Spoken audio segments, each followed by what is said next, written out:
Hello, I'm Liz, one of Derry's reference librarians, and welcome back to another episode of Misinformation Busters. Once a week, we tackle a rumor or a false/misunderstood story, and we try to separate fact from fiction.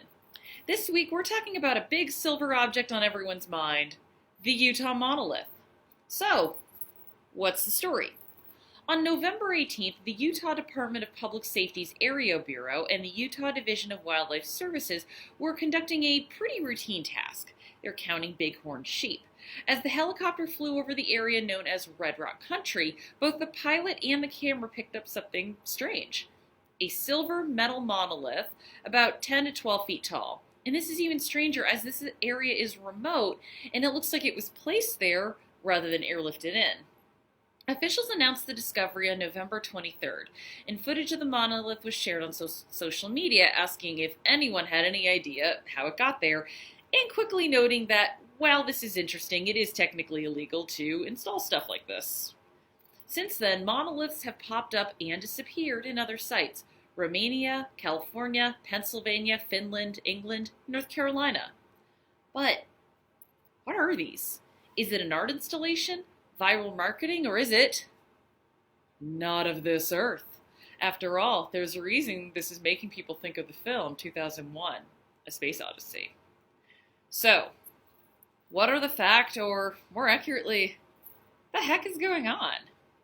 So this is going to be a weird episode because we don't have all of the answers, but there is a lot that we do know. As of right now, no one has taken credit for erecting the Utah monolith. Brett Hutchings, one of the Utah helicopter pilots, has his own idea. Quote, "I'm assuming it's some new wave artist or something, and wondered if the supposed artist was a fan of 2001.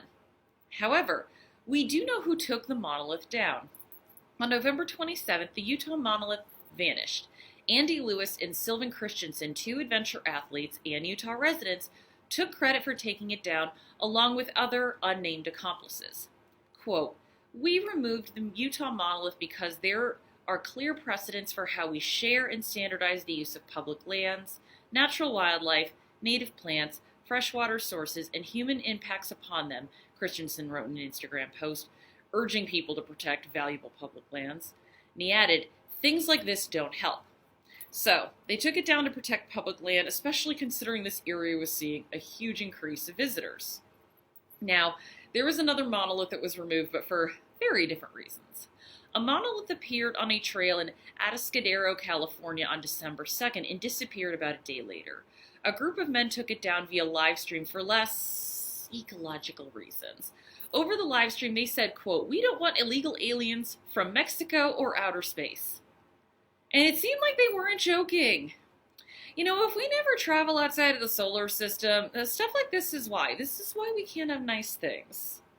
Also, interesting fact about the California monolith, there are people taking credit for erecting it. Travis Kenny, Randall Kenny, Wade McKenzie, and Jared Riddle. So we have confirmation that for at least one monolith, it's not of extraterrestrial origin. What about the Romanian monolith? This one was discovered on November 28th in Piatra Neamț. Apologies if I am mispronouncing that. The mayor had a funny response to this.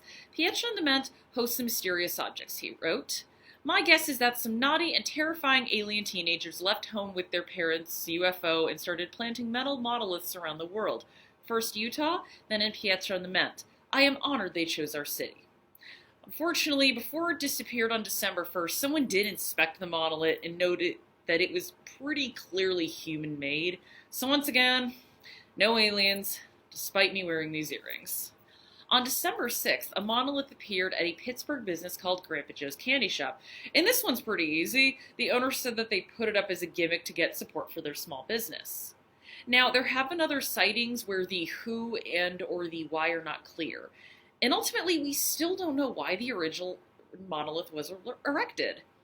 So there are theories. The leading one is that it's some art installation, viral art project, and that numerous people around the globe could be involved, sort of similar to the crop circle craze of the 70s, where people just were like, let's go to a cornfield and put this in here. Other people wonder if it's marketing for something like a new Netflix movie, but other people point out, wouldn't we have heard something by now? Or maybe just someone decided that 2020 has been such a tumultuous year that maybe a harmless mystery was just what we all needed. Because at the end of the day, the kind of weird xenophobic group in California side, people have been having fun with this. Who knows? Maybe we'll never know. But the one thing we do know is that based on some of the biggest cases and the fact that on multiple occasions people have taken credit, it's safe to rule out aliens. That is, at the time of writing this. After all, it is 2020. Who knows what else can happen? Thank you for watching, and as always, look for sources in the comments, and if you want to do some research, you can use our EBSCO databases available through the library's website, and I'll see you next week.